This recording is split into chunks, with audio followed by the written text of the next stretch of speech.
The playoffs are here, and you can predict the action all the way to the finals with FanDuel Predicts. Predict the spread, the total points, and even the game-winning moments that make the playoffs. Sign up and get a $25 bonus with FanDuel Predicts. Offered by FanDuel Prediction Markets, LLC, a registered futures commission merchant. 18 plus bonus is non-withdrawable and expires 7 days after receipt. Trading derivatives involves significant risk and may not be suitable for all investors. Manage your activity with their consumer protection tools. Restrictions apply. See terms at FanDuel.com/predicts/bonus-offer-terms. Listen, all you New Yorkers. Taxi! Okay, man, we're looking around. This is the 77 WABC minicast. Joining us now to talk about this even more is Tricia McLaughlin, former deputy secretary there under Homeland Security.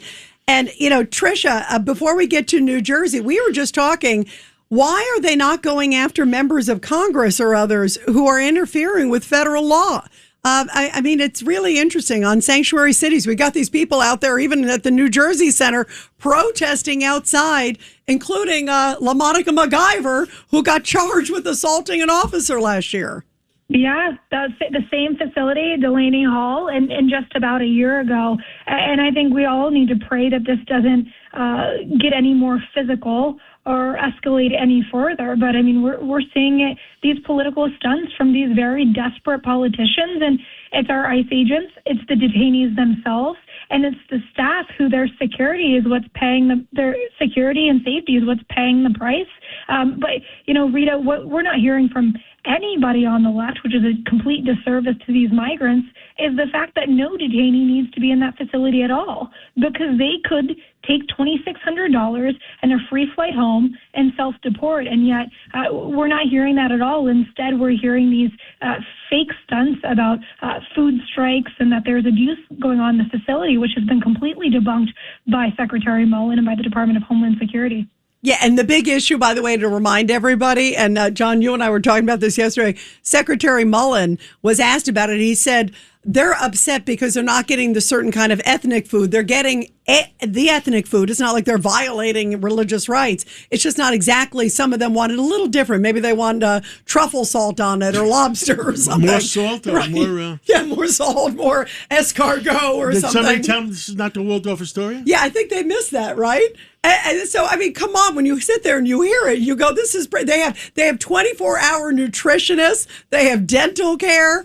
I wish I could have 24-hour nutritionists and dental care. I mean, this is incredible. No kidding. And by the way, I mean, the medical precautions, the medical care that these detainees are receiving is better than a lot of Americans receive. And this is on American taxpayer dime. Like you said, 3 square meals a day. These people have access to lawyers, to call family members, even entertainment. I've been to probably dozens of these detention facilities during my time at the Department of Homeland Security. I will say they are, the standards there are higher than a lot of U.S. detention facilities holding actual American citizens. So, I'd like to see Andy Kim or LaMonica MacGyver actually go to a jail or prison holding some of their actual constituents who are U.S. citizens. Instead, these are political stunts, and they're just trying to drive up chaos. They saw it was successful in Minneapolis, and they want to bring that to New Jersey and Delaney Hall and really interfere with the operations at these detention facilities. Judge Weinberg. Tricia, good to talk to you again. It seems to me that the Congress, when you have members of the House who are doing this, they're obstructing lawful work by the ICE officials at these detention centers, should call them in and they can have them expelled from the Congress under their rules. Have a hearing and expel them. I absolutely agree with you. This has been going on for far too long. Our ICE law enforcement officers, they're just simply enforcing the rule of law that was passed by Congress, and yet you don't see any actual efforts by these members to pass any kind of legislation. Instead, it's just more political antics. And like I said earlier, this really does imperil the officers. It imperils the detainees themselves.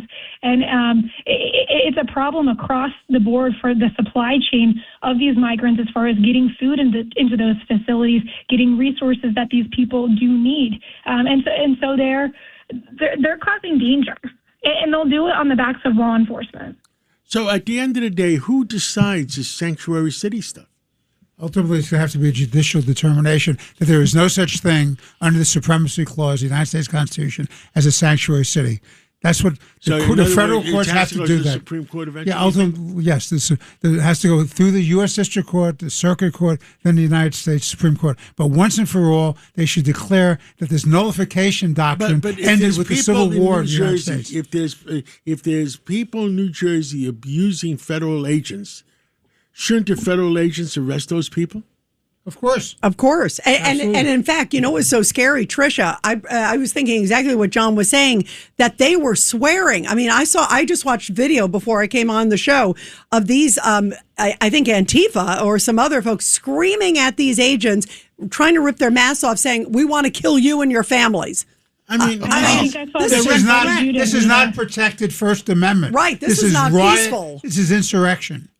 Exactly. And, your everyday crazy is not going to be able to distinguish between ICE or CBP or any other local or state law enforcement officer. So it's not just putting our immigration enforcement, law enforcement in danger and in jeopardy. This puts other law enforcement in danger and in jeopardy. We've seen that across the board. As assaults against ICE rise, so do they rise against local and state law enforcement. Governor Patterson. I wanted to ask Judge Weinberg to talk a little more about the nullification doctrine, because it's very important to this conversation. Well, it's very simple. That the Supremacy Clause of the United States Constitution says that federal law trumps, forgive the pun, trumps the local and state law. And they cannot declare themselves a sanctuary city immune from the immigration laws. The federal government has a right to enforce the immigration laws. Same way Eisenhower had the right to enforce the federal laws with respect to desegregation of the colleges and the universities. So, Judge, let me ask you the $64 million question. How come it's not going through who's challenging it? Because you would think it's been around these, quote, sanctuary cities for a while. Well, good question, isn't it? Yeah. I think it's time to do that. Sanctuary city officials should be held accountable. So if a mayor thinks or she thinks that it's above, their rights that as an employee of the local government to abide by the federal law, they should immediately be arrested. Yeah. So, Tricia, what do you think? Just arrest the mayor. Just arrest the mayor. Say, you say it's a sanctuary city? Okay, you're now under arrest. Litigate it. Yeah. So, Tricia, how come that hasn't happened? Because to me, it makes all the sense in the world. Yeah, I think it's a great question for the Department of Justice. I think the Trump administration is probably leery of escalating things much farther from a political perspective, just given that we know the left, we know these Democrat senators and politicians, they want to see chaos. That's what drives up their base, and that's what drives up the media. So I think that there's a political calculation going on, but we have seen Brad Landers, of course, LaMonica McIver, but some of these other politicians have been arrested in the last year for doing just that, laying hands on law enforcement or obstructing justice. Yeah, I mean, we've seen a few. It's interesting, Tricia, but you're right. On the other hand, if they don't do something, then they feel they can get away with it, too. That's exactly right, Rita. The longer you allow it to happen, and to your point, the governor's point, the more you allow it to happen, the more it will happen. Right. It's sort of like allowing bad behavior. Your Honor, I've got a number of friends not talking to me last night because if you remember, our legislature in New York passed legislation that the local authorities do not have to cooperate with ICE. And I don't know where they get that presumption from. Again, I think that's unconstitutional. I think that should be litigated. I think Blakeman, who's running as a Republican candidate for governor, says that he's going to put together a group and challenge that. Kathy Hochul and the legislature had no right to do that. Once again, it falls under the Supremacy Clause. Good point, Governor. Yeah, Tricia, final thoughts from you. We always love hearing from you. I agree with all of you. I think especially as we have the summer heat, we know that there tends to be more protests, more riots. I think we got to get this thing under control, or else things are going to escalate. If that means arresting some of these politicians who are breaking the law, we say no one's above the law, and that's what's got to be done. Yeah, I agree, because I do worry, especially when you see the rhetoric, even after a few days at that facility there in New Jersey. It is completely out of control. Tricia, thank you very much. It's always great to hear from you and have you on, and we look forward to having you on again soon. Great to be with you guys. God bless you. God bless. Thank you. Thank you.